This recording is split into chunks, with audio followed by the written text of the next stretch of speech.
down. Are you considering proroguing?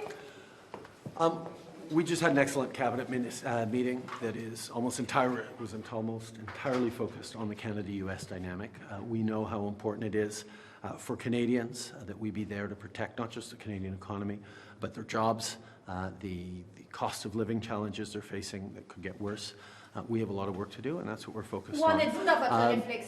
On vient d'avoir une très bonne rencontre du cabinet concentrée sur la dynamique Canada-États-Unis. On sait que dans exactement un mois, le président Trump va être inauguré et de préparer le Canada pour la dynamique, c'est-à-dire protéger les emplois, protéger l'économie canadienne, être là pour aider les Canadiens avec les coûts de la vie qui pourraient s'empirer dépendamment de ce que l'administration américaine va faire. C'est notre priorité et c'est sur ça qu'on travaille. On a beaucoup de travail à faire. Is there going to be an election? Are you going to prorogue Parliament? Are you considering proroguing? Mr. Miller, why are you telling the Prime Minister that he should stay on? Well, my conversations with the Prime Minister will obviously remain confidential. I think the important thing to remember that if you're a minister sitting around the cabinet table, confidence in the Prime Minister is not optional, and I'll leave it at that. And why do you think he's the right leader to lead the Liberal Party in the next election? Well, we have, in the next 60 days, an existential threat for the Canadian economy, for people that could lose their jobs. The unemployment rate could double. We need to focus on that, and I think he's the best to lead us in a very difficult situation. We can't be in a situation where the government has no ability to fight back, and that's what needs to happen. And now we have the opposition parties calling for an election. Are you going to prorogue? Well, Pierre Poilievre is pulling another one of his convoy moves. They tried that going to the Governor General and tried to turn some weird trick that somehow gets Pierre Poilievre where he needs to be. So it's another shtick. Is he going to bring donuts and coffee to the Governor General at the same time with his convoy people? I mean, this is ridiculous. So these are games. We have to be serious and make sure that we're focusing on the next 60 days. Even the Is your NDP government does considering proroguing? Are you considering proroguing at all? Minister Anandasangaree, how do you think your government can function if there's about 40 MPs calling for Trudeau to resign? Well, I think what's important is that we have a lot of work to do. Today we had a number of new ministers who joined cabinet, and they have portfolios that they need to execute. So I think over the next few weeks they will do their work, and I think the reflection that the PM has committed to will happen over the next few weeks as well.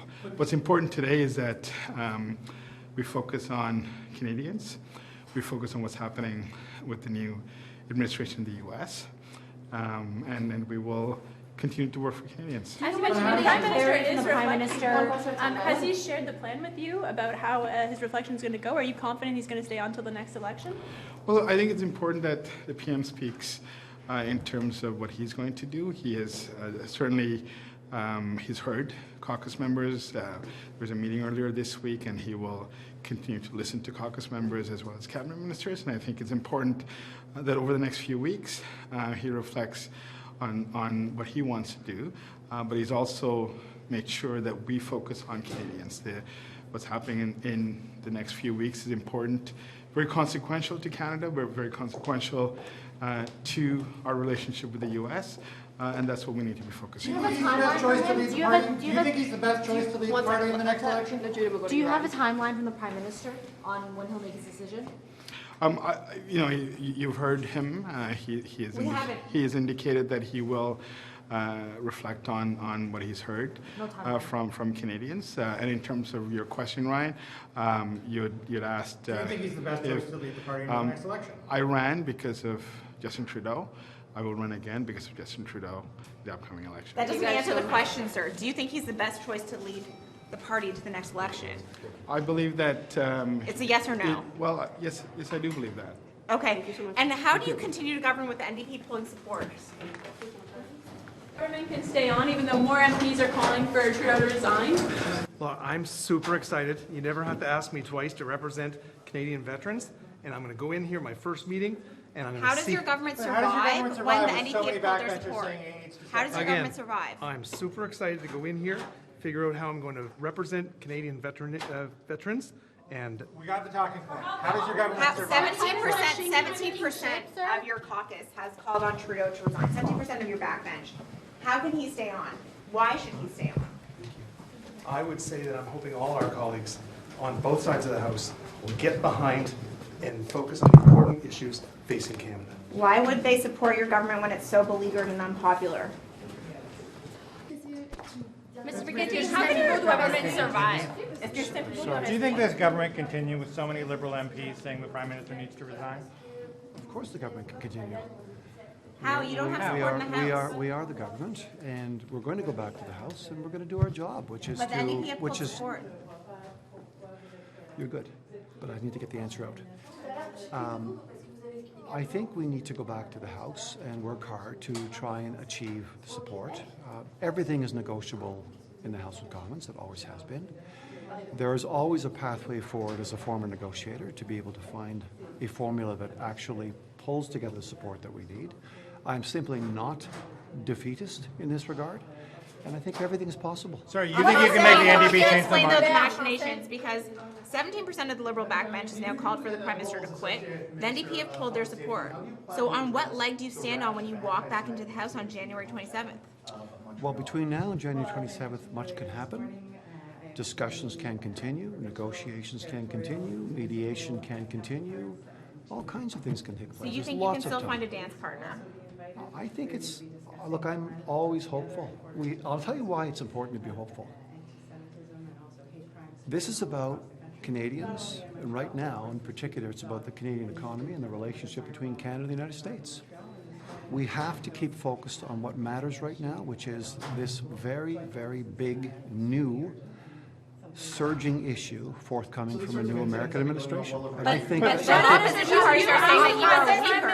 Has the Prime Minister given you any assurances that he's going to be the leader in the next election? Do you think he's going to stay I on? haven't spoken to the Prime Minister about this. I'm busy. I just got a new mandate. You didn't ask him. Aren't you concerned about? I just got a new mandate to serve the Canadian people as a public safety minister. When he asked you to be public safety minister, you didn't ask him if he was going to stay on as the Liberal leader? No, he was the Prime Minister of Canada, and I expected him to continue with his work and continue with his leadership, and I'm moving forward. Look, Do you think he's the right person to lead you in the next election? the Canadian people want to know that we are working for them right now on issues that matter to them. If you're running if you were the owner of a cannery in Digby, Nova Scotia, or you're a tool and die maker south of Edmonton, right now what you're really worried about is a 25% tariff. Do you think he's the right person? Do you think Justin Trudeau is the right person to lead you into the next election? I think Justin Trudeau is the Prime Minister of Canada, my leader. I support him, and we're moving forward. Is he not addressing Canadians? What do you make of the leader? People are looking for a leader. Absolument. Je ne vous ai pas entendu. Parfait. Et là, je vous demande. Posez-moi la question, s'il vous plaît. Excellent. Est-ce que Justin Trudeau doit rester? Pour quelles raisons? Et comment ça va changer les choses qu'on ait de nouveaux ministres aujourd'hui, quand on sait que là, tout indique qu'on s'en va en élection? Le travail d'un gouvernement continue. Les relations entre le Canada et les États-Unis continuent. Ce que le président Trump soulève continue. La question de 25% de tarifs continue. Donc, le fait qu'il y a des machinations, qu'il y a des discussions, qu'il y a évidemment des changements politiques, oui, il faut être honnête, il y a des changements politiques, mais le travail quand même continue. Et c'est pourquoi aujourd'hui, nous avons vu plusieurs nouveaux membres du cabinet, des membres du cabinet qui ont changé de portfolio. C'est important que les Canadiens et les Canadiennes comprennent que le travail continue. Et voilà pourquoi on est là aujourd'hui. Est-ce que Justin Trudeau peut rester dans ce contexte? Je pense que M. Trudeau peut rester. M. Trudeau a demandé du temps, comme on dit en bon français, pour penser à son affaire. Et voilà, je pense qu'il mérite un peu de temps pour penser à son affaire. C'est ce qu'il a expliqué. Mais maintenant, je suis derrière lui. Je pense que c'est un homme qui a contribué énormément au Canada. Et j'essaie aujourd'hui, puisque j'ai commencé, ça fait seulement 3 heures, de maintenant poursuivre mes responsabilités comme le ministre de... Why is the Prime Minister hiding sir, from how is it- Canadians? Why is the Prime Minister hiding from Canadians when they're looking for some certainty after this week of chaos? I don't think the Prime Minister is hiding from Canadians. We I haven't think- heard from him. I think the Prime Minister is working very hard. We're heading into a cabinet meeting chaired by him, so. He's finding let every me- back let- door in let- this city to avoid media. How is let- he not hiding? Let me do my job, if you don't mind. I'm going to go into my first cabinet meeting. It's a great honor, a great privilege to be able to do this work. I'm going to start by starting. There's a lot of important issues to deal with. I've just come out of my first briefing with my deputy and the commissioner of the RCMP and the head of CBSA, because there's a plan that we're executing on. So I Sir, think right is it now, not I'd like to entirely- be able is it to, not I'd like to be entirely- able to continue doing that. would And like to do we our will, job as well. I Sir, understand. is it not And I will- entirely and- self-serving for and you there to will argue be- that and there the will be government has a opportunities. mandate? You're There will- saying the government has a mandate to continue to defend Canadians. On every indicator, your government does not have that mandate. From the polling, from the by-election results, that's not a from ma- the that's- fa- that's the not- fact, that's the fact not- that the parties those in the factors- House of Commons, Let me just stop the for a second. parties in the House of Commons are pulling their support for you. Sure. Let me- How do you have a mandate to fight Donald Trump if you don't have the support or confidence of the House of Commons? This will be the last question. This is the last question. Thank you very much. I was going to say it's the last question. And I think your metrics that you're relying on to establish whether or not we have a mandate are the wrong metrics. This government was duly elected. There is a cabinet, there is a government, and we're moving forward. Happy holidays to everybody. Merry Christmas. Tell your loved ones you love them. Thank you. Merci.